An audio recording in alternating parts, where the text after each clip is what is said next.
The charity gala erupted into chaos the instant Evelyn Carter, a plus-size waitress, reached across Damian Blackwood's table and silently replaced the wine glass resting beside his hand. Every bodyguard moved at once. Several wealthy guests gasped, convinced they had just witnessed the most reckless mistake of the evening. Damian Blackwood, the city's most feared mafia boss, lifted his eyes toward the young waitress, his cold stare freezing the entire ballroom. Yet Evelyn neither apologized nor tried to explain. She simply placed the new glass before him, turned away, and disappeared into the crowd as though nothing had happened. 20 minutes later, a routine security inspection uncovered a deadly toxin hidden inside the original glass. The glittering celebration instantly became a crime scene, and Evelyn transformed from an unnoticed waitress into both the prime suspect and the woman who had unknowingly saved the life of the most powerful mafia boss in the city, long before anyone was willing to believe her. 20 minutes after the poisonous wine glass was discovered, the luxurious ballroom transformed into a sealed crime scene. The orchestra fell silent. Crystal glasses remained untouched. Hundreds of influential guests stood frozen as armed security officers quietly locked every exit. No one was allowed to leave. Damian Blackwood sat exactly where he had been moments earlier, his calm expression revealing almost nothing. Yet every member of his security team understood the truth. Someone had attempted to assassinate the most feared mafia boss in the city while surrounded by politicians, billionaires, celebrities, and foreign dignitaries. That alone was enough to terrify everyone inside the hotel. But one question frightened them even more. Who had switched the glass? Within minutes, surveillance footage replayed across dozens of monitors. Every camera captured the same moment. A plus-size waitress carrying a silver tray walked toward Damian's table. She reached out, removed one wine glass, replaced it with another, then calmly walked away. No panic, no hesitation, no explanation. Security Chief Marcus Hale watched the recording 3 times before turning toward his men. "Bring her in." Evelyn Carter had expected to finish her shift before midnight. Instead, she found herself sitting inside a private security office beneath the hotel. The room was cold, windowless, almost designed to make innocent people feel guilty. 2 armed guards stood near the door while another officer reviewed surveillance footage again and again. Nobody offered her water. Nobody smiled. Nobody thanked her. One investigator finally placed both hands on the table. "Why did you switch, mister? Blackwood's wine?" Evelyn lowered her eyes for a brief moment. "I thought something was wrong." "What, exactly?" "I don't know." The investigator frowned. "You don't know?" She slowly shook her head. "I only noticed something that didn't feel right." The answer immediately frustrated everyone inside the room. One officer leaned forward. "Someone almost murdered the most powerful man in this city." "I know. And your explanation is that something felt wrong." She nodded quietly. "Yes." Silence filled the room. The explanation sounded ridiculous. Even Evelyn knew that. If someone else had told her the same story, she probably wouldn't have believed it either. For nearly an hour, the questions repeated. Did anyone approach her before the gala?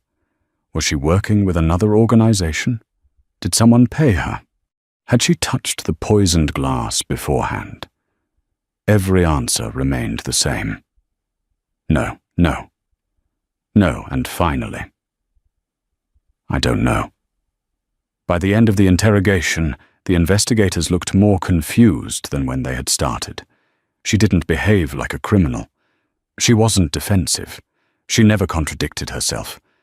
Yet she couldn't explain the one thing that mattered most. How had she known?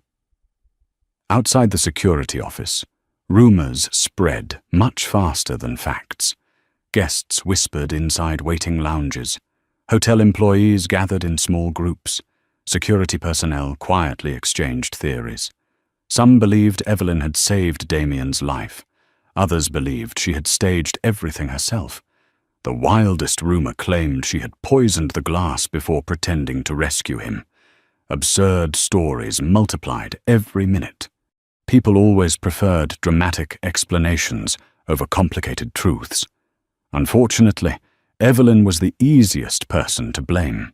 She wasn't wealthy. She wasn't powerful. She had no influential family. She was simply another waitress, someone ordinary, someone disposable. Shortly after midnight, security released her. Not because they trusted her, because they had found absolutely nothing connecting her to the assassination attempt. Still, freedom offered little comfort. When Evelyn returned to work the following morning, conversations immediately stopped. Several co-workers watched her enter through the employee entrance. One waitress folded her arms. So, the famous hero finally showed up.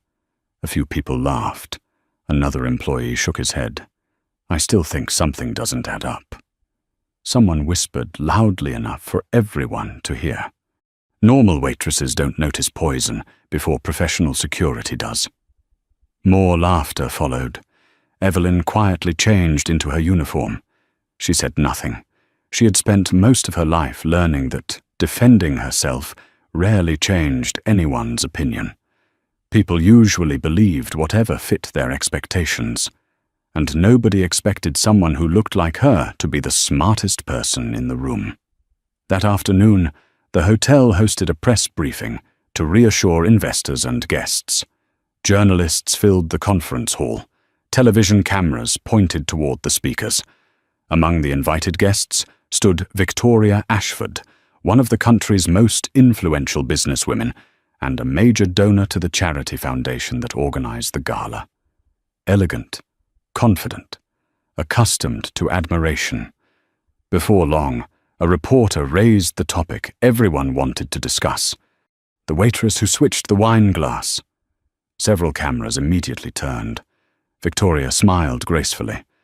A fascinating story. The reporter nodded.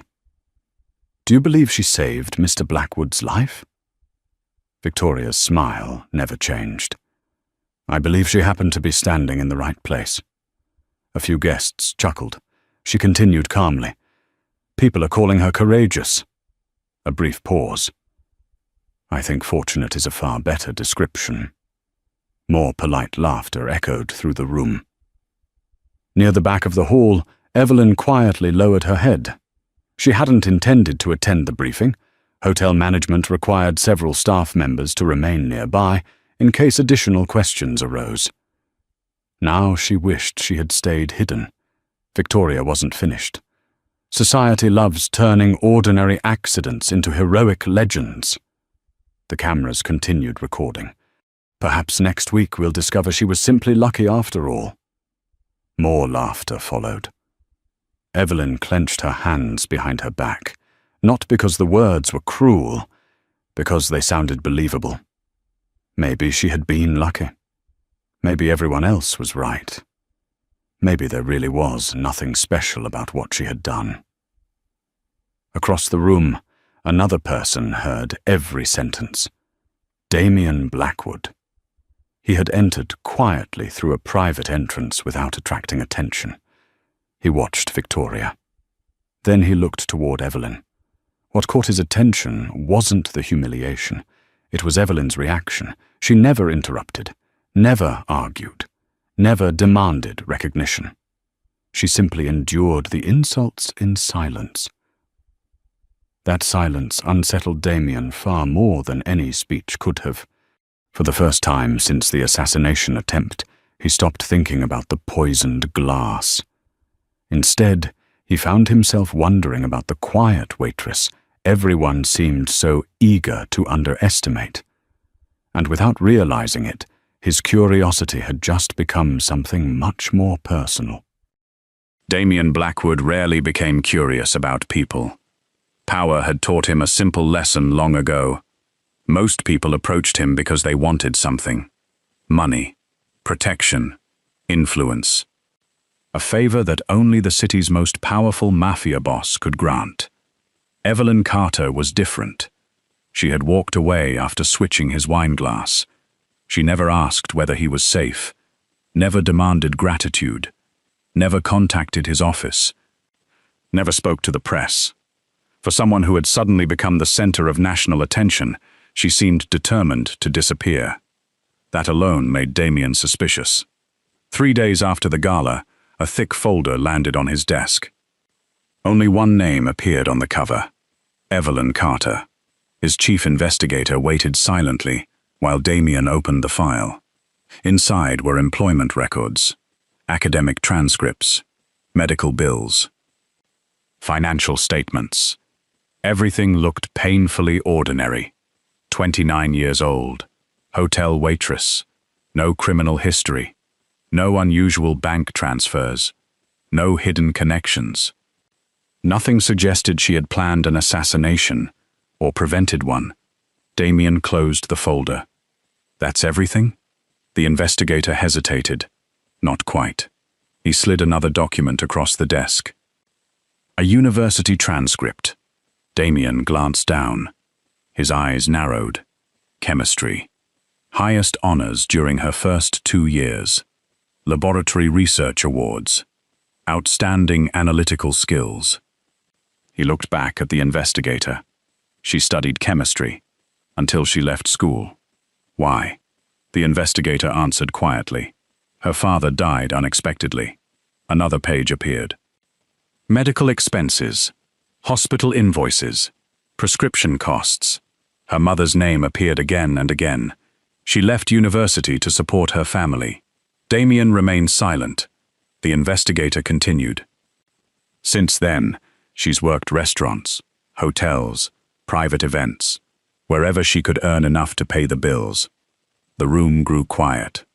Nothing about the report matched the image people had created. The media described her as a lucky waitress. The facts described someone who had sacrificed her future without complaining. Yet one mystery remained. How had she recognized the danger? Later that afternoon, Damien requested one more investigation. Forget the gala.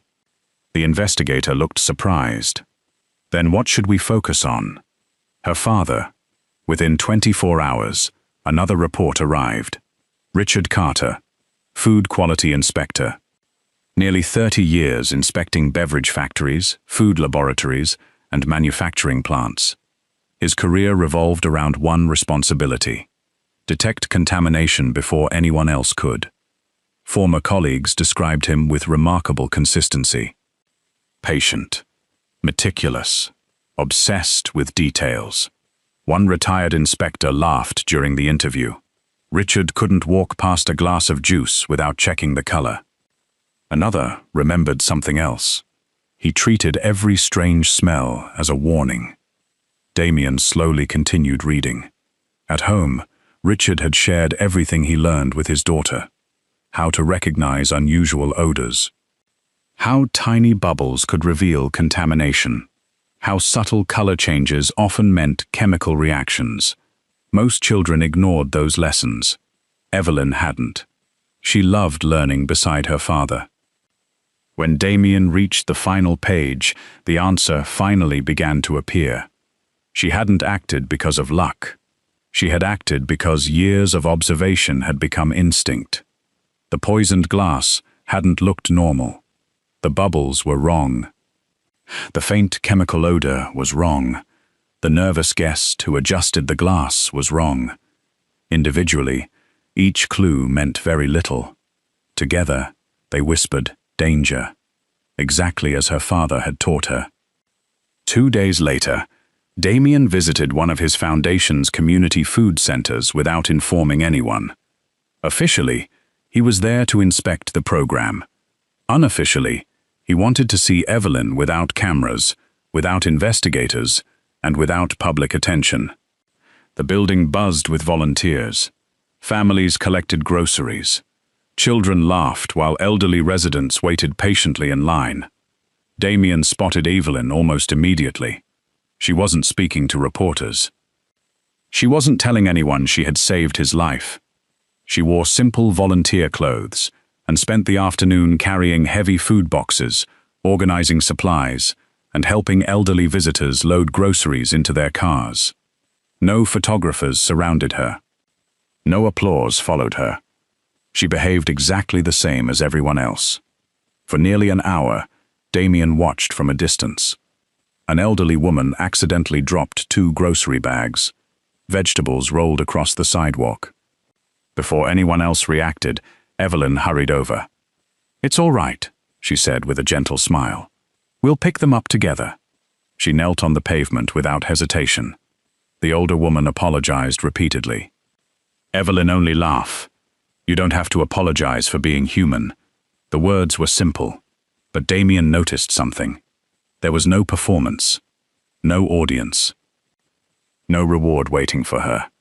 Kindness came naturally to her. That impressed him more than anything written in the investigation file. As Evelyn finished loading the final grocery bag into the woman's car, she turned and froze. Damien Blackwood stood only a few feet away. The surrounding volunteers immediately became nervous. Whispers spread across the parking lot. Evelyn walked toward him carefully. "Mr. Blackwood." He nodded once. "Miss Carter." Neither spoke for several seconds. Finally, Damien broke the silence. "I've been trying to understand something." She smiled awkwardly. "So has everyone else." He reached into his jacket and placed a thin folder on a nearby table. "My investigators discovered what your father used to do." Evelyn's smile slowly faded. She looked down at the folder, but didn't open it. Instead, her eyes drifted somewhere far away. "He loved teaching," she said quietly. Damien waited. "When I was little, he made everything into a lesson." A faint smile appeared. If milk smelled different, he noticed. If fruit changed color, he noticed. If a bottle looked strange, he noticed. She looked toward the ground. He always said danger almost never announces itself. A brief pause followed. It whispers. Damien remembered the surveillance footage, the strange bubbles, the faint odor, the nervous guest. Everything suddenly fit together. "So that night," Evelyn nodded before he finished. "I didn't know someone was trying to kill you." She took a slow breath. "I only knew the glass didn't belong there." Her voice grew softer. "My father taught me to trust small details." Another quiet moment settled between them.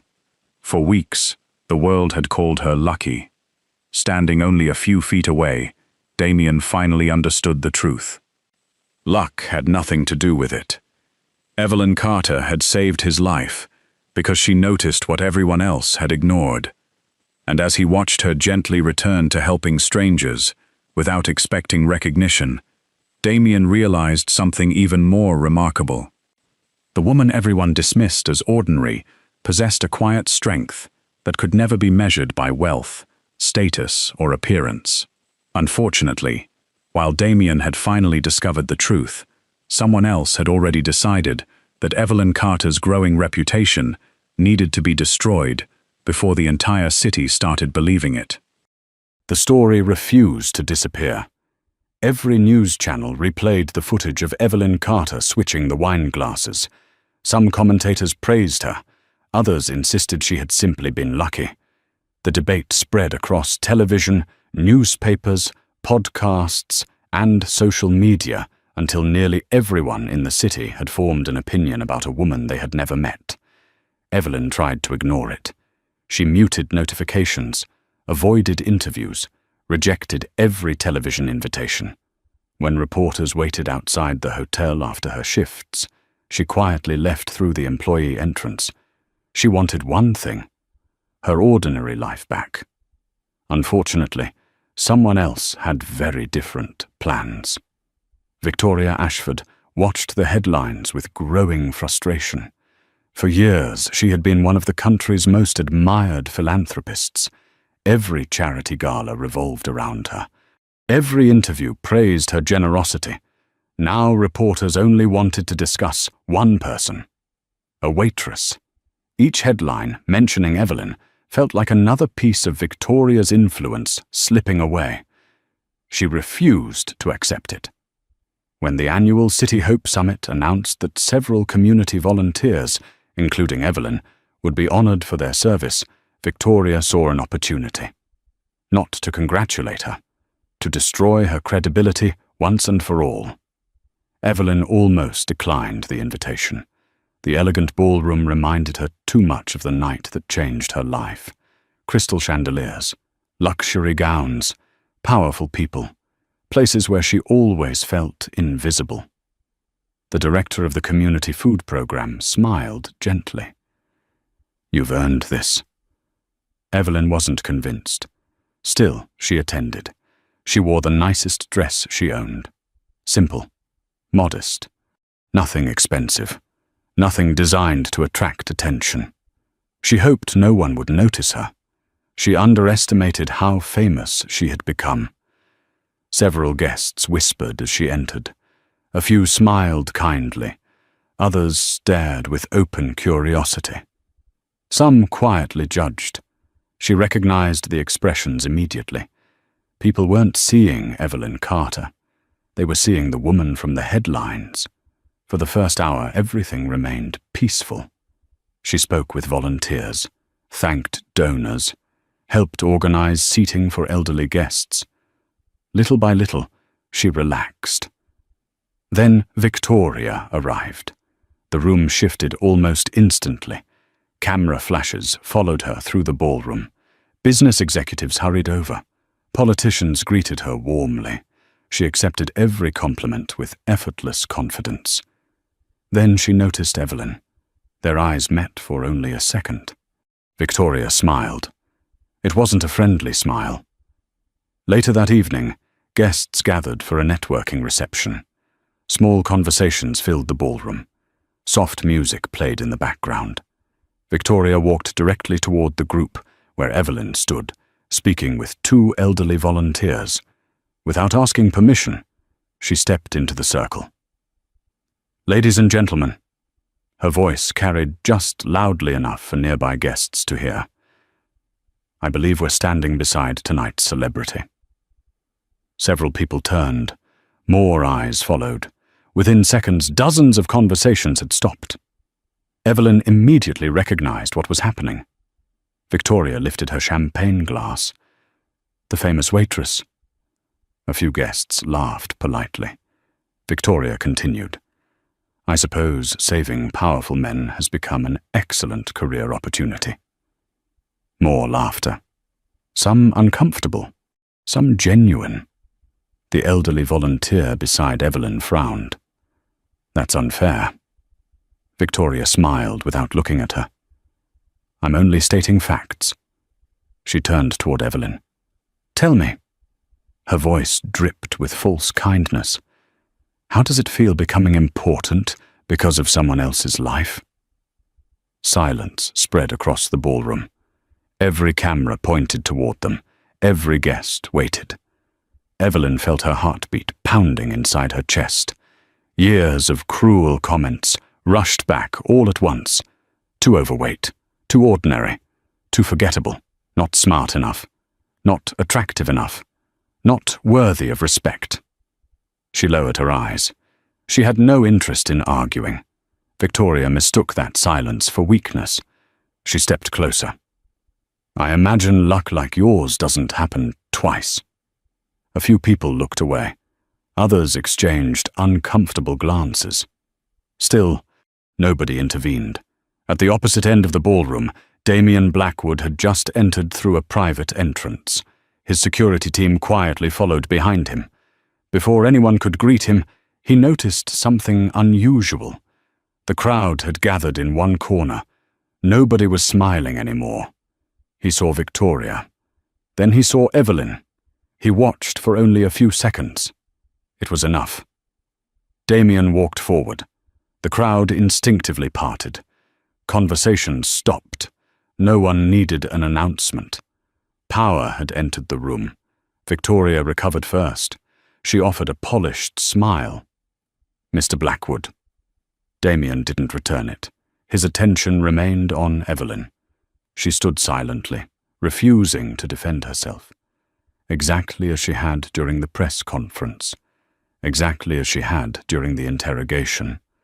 Always choosing silence over conflict. Damien finally spoke. "You seem very interested in judging people tonight." His voice remained calm. That somehow made it even more intimidating. Victoria forced a laugh. "We're simply having a conversation." "No," Damien answered quietly. "You were humiliating her." The words echoed through the ballroom. Nobody moved. Nobody dared interrupt. Victoria tried again. "I think society exaggerates what happened." Damien slowly stepped beside Evelyn, not in front of her, not behind her, beside her. The gesture alone changed everything.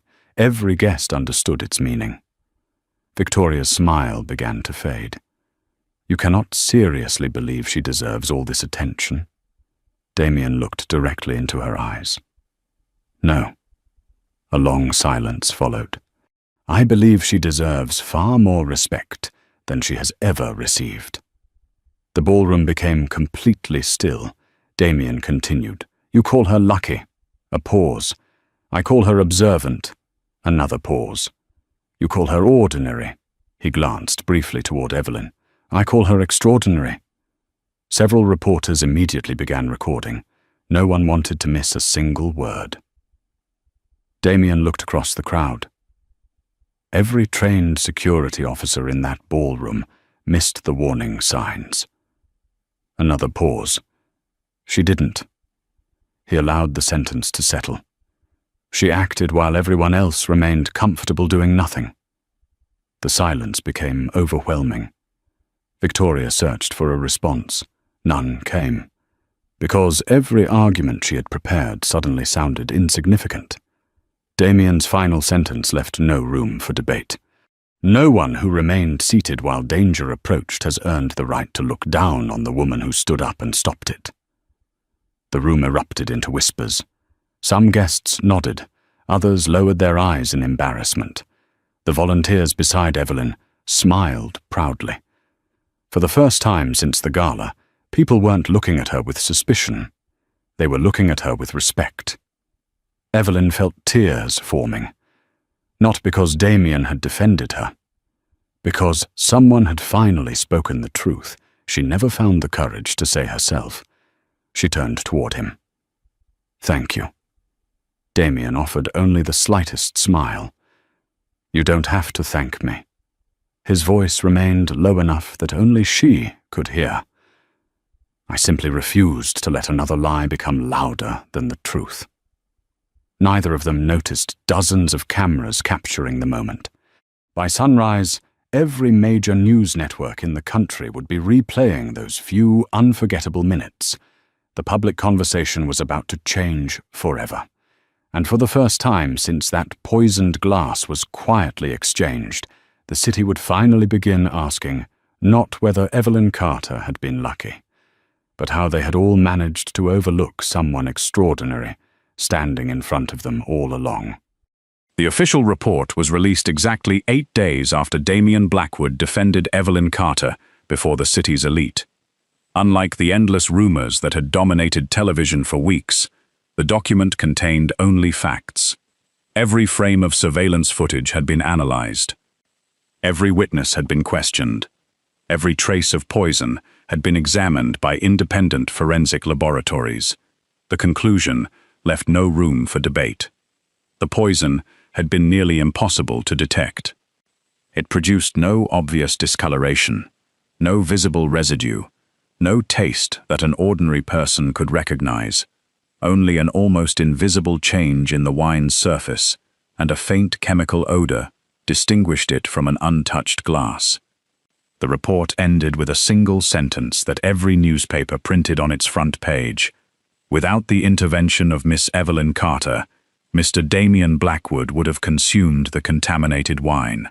For the first time since the gala, silence replaced speculation. Television hosts who had mocked her apologized on live broadcasts. Security experts admitted they had missed the warning signs. Journalists rewrote their stories. But none of those changes mattered as much as what happened inside the hotel where Evelyn still worked. When she walked through the employee entrance the following morning, nobody laughed, nobody whispered. The same co-workers who had avoided standing beside her now quietly stepped aside to let her pass. One by one, they approached her. "I'm sorry. I shouldn't have judged you.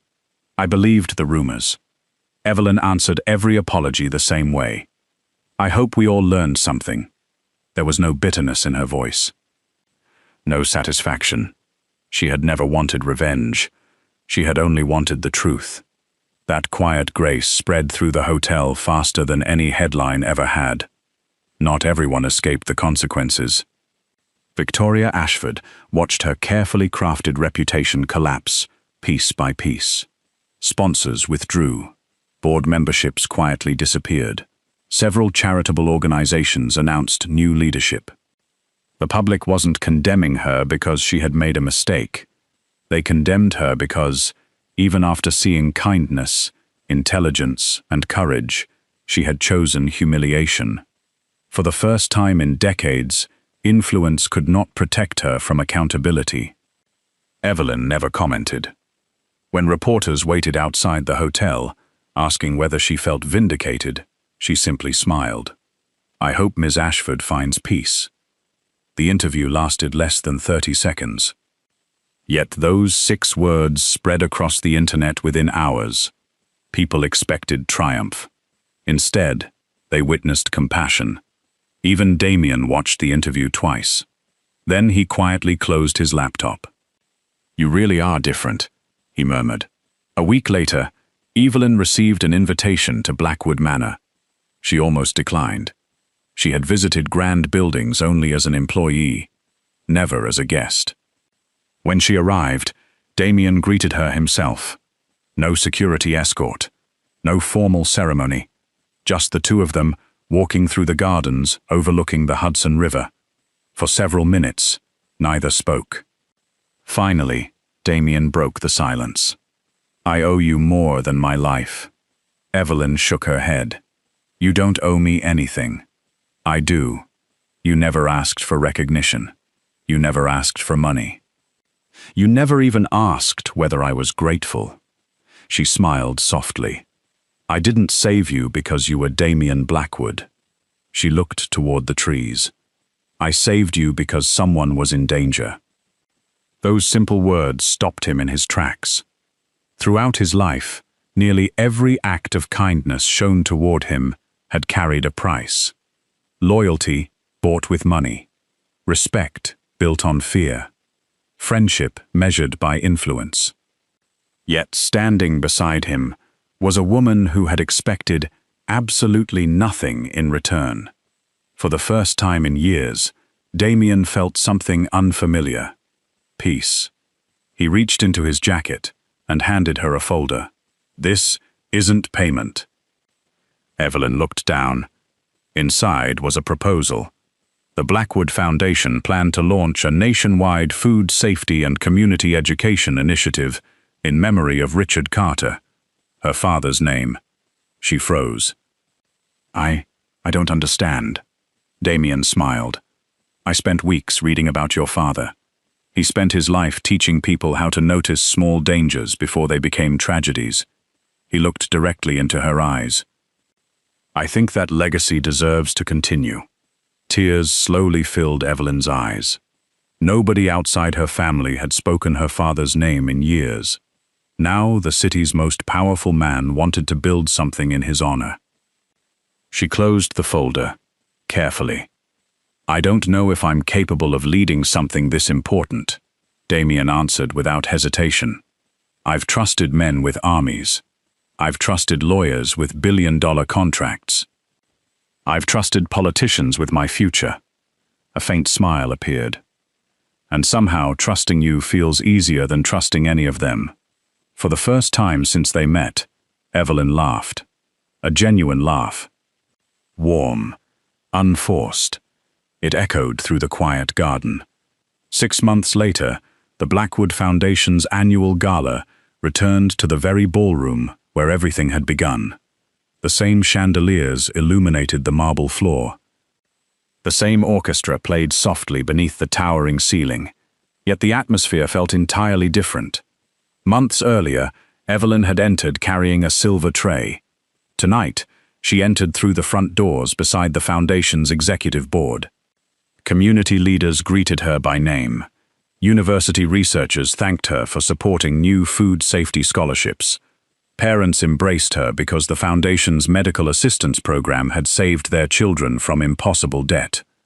Richard Carter's initiative had already trained thousands of restaurant workers across the country. His lessons were now protecting lives far beyond anything he could have imagined.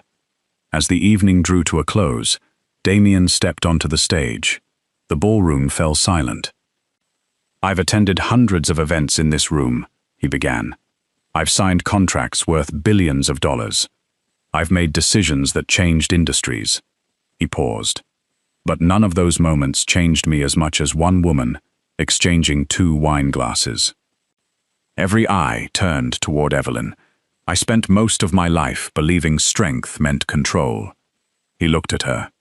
"Evelyn Carter taught me that real strength begins with paying attention to people everyone else ignores." His voice softened.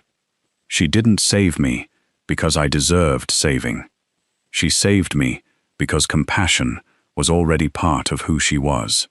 Another long silence settled across the ballroom. "I can replace money. I can rebuild businesses. I can recover from betrayal. But there is one thing power cannot buy." He smiled. "A good heart." Damien stepped down from the stage and walked toward Evelyn. This time, the cameras didn't matter. Neither did the guests. He stopped, only an arm's length away. "Months ago," he said, quietly enough that only those nearest could hear, "I thought you had saved my life." A gentle smile crossed Evelyn's face. "I did." He shook his head. "No, you saved something much harder." She looked at him with quiet confusion. "My faith that goodness still exists." For a moment, neither of them spoke. Then Damien extended his hand, not as a mafia boss, not as one of the most powerful men in America, simply as a man asking another person to walk beside him. "Evelyn Carter." His voice carried clearly through the silent ballroom. "Will you help me build a future where fewer people are overlooked the way you once were?" She looked around the room. 6 months earlier, many of those same faces had doubted her. Now every one of them waited, not with judgment, but with hope. She placed her hand in his. "I'd be honored." The ballroom erupted into applause. Hundreds of people rose to their feet. Some cheered. Others wiped away tears. As the applause echoed beneath the crystal chandeliers, Evelyn glanced toward the place where she had once stood, silently holding a silver tray, praying no one would notice her. She smiled. Not because her life had become extraordinary, but because she had finally learned that her worth had never depended on whether the world chose to see it. On the night she exchanged 2 wine glasses, everyone believed she had saved the city's most feared mafia boss. In truth, she had done something far rarer. She had reminded one of the most powerful men in America, and everyone watching, that greatness is often hidden inside the people the world overlooks first.